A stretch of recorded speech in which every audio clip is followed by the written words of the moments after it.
चाचा चौधरी और बनवारी का पटाखा। दिवाली के दिन। अरे बनवारी, इतनी सारी आतिशबाजी, क्या दुकान खोलने का इरादा है? अरे नहीं, आज दिवाली है ना, सारे पटाखे खुद चलाऊंगा। इधर ला एक एटम बम, तुझे ऐसा नजारा दिखाऊं कि पहले कभी न देखा हो। वह देखो, पहाड़ की चोटी पर चाचा चौधरी बैठा है। अगर यह एटम बम उसके ऊपर अचानक फटे तो वह ऊपर से लुढ़कता हुआ ऐसे नीचे आएगा जैसे कोई गेंद। वाह पनवाड़ी! दोनों पहाड़ी पर चढ़ जाते हैं।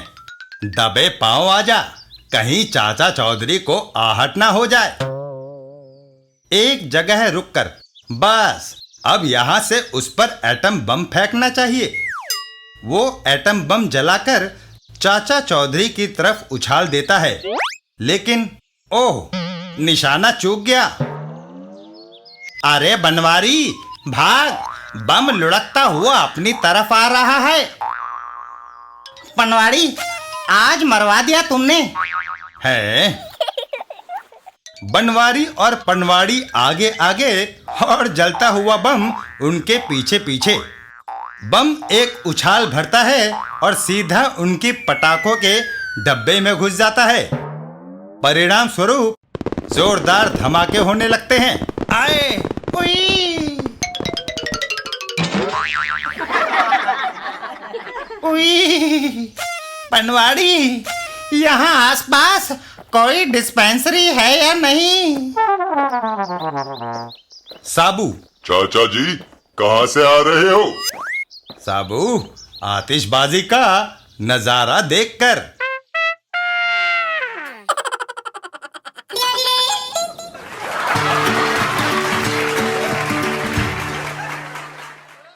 चाचा चौधरी और कान ना मरोड़ो।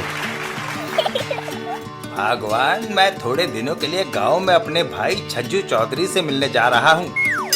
हमको किसके आश्रय छोड़कर जा रहे हो? तुमने दुनिया भर के चोर बदमाशों को दुश्मन बना रखा है। तुम्हारे पीछे वो हमारा क्या हाल करेंगे? भगवान, फिक्र ना करो, मेरे 2 शागिर्द तुम्हारे साथ रहेंगे। टेंगू मास्टर यहाँ है, साबू बाहर। दोनों तुम्हारा बाल भी बांका ना होने देंगे। हाँ, जाने से पहले एक हिदायत दे दूं, और जो चाहे करना, लेकिन इस मूर्ति का कान ना मरोड़ना। और चाचा चौधरी अपने भाई से मिलने गांव को रवाना हो गए। पलटू और रुल्दू 2 बदमाश योजना बनाते हैं। पलटू, चाचा चौधरी तो चला गया, चाची अकेली है, उसे लूटने का इससे अच्छा मौका नहीं मिलेगा। लेकिन दरवाजे पर वो लंबू जो बैठा है, उस पर तो गोली भी असर नहीं करती। अरे उसकी फिक्र मत कर, हम उसकी नजर बचाकर पीछे की खिड़की से अंदर कूद जाएंगे। आओ मेरे साथ। पीछे की खिड़की से दोनों अंदर दाखिल होते हैं। है? तुम कौन हो? साबू, बचाओ! लगता है चाची मुसीबत में है, पर मैं अंदर कैसे जाऊं? ये खिड़की और दरवाजा मेरे लिए छोटे हैं। वह लंबू अंदर नहीं आ सकता।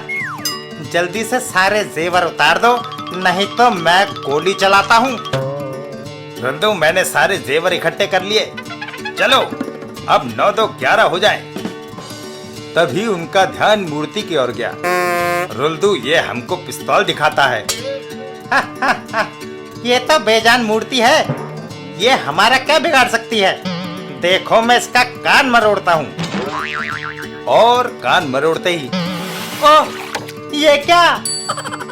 टिंगू मास्टर दौड़कर पिस्तौल उठा लेता है। चाची, तुम अपने जेवर संभालो, मैं इन्हें पुलिस चौकी छोड़कर आता हूँ। चलो।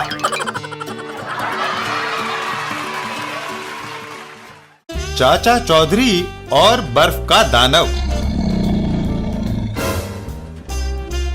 एस्किमो लोगों का प्रदेश उत्तरी ध्रुव, जहां चारों तरफ बर्फ जमी रहती है और साल में 6 महीने तक सूरज नहीं दिखता। एस्किमो बच्चे बर्फ की गेंद बनाकर खेल रहे थे। तभी बर्फीले पहाड़ों के पीछे से बर्फीला दानव, भागो, बर्फीला दानव। सभी बच्चे भाग निकले, पर बर्फीले दानव ने 2 रेनिडियर पकड़ लिए और उत्तरी ध्रुव के पशुओं को निगलकर बर्फीला दानव वापस चल दिया। इसी तरह वह हर रोज आता और रेनिडियरों को पकड़कर खा जाता। तब सारे एस्किमो इकट्ठे हुए।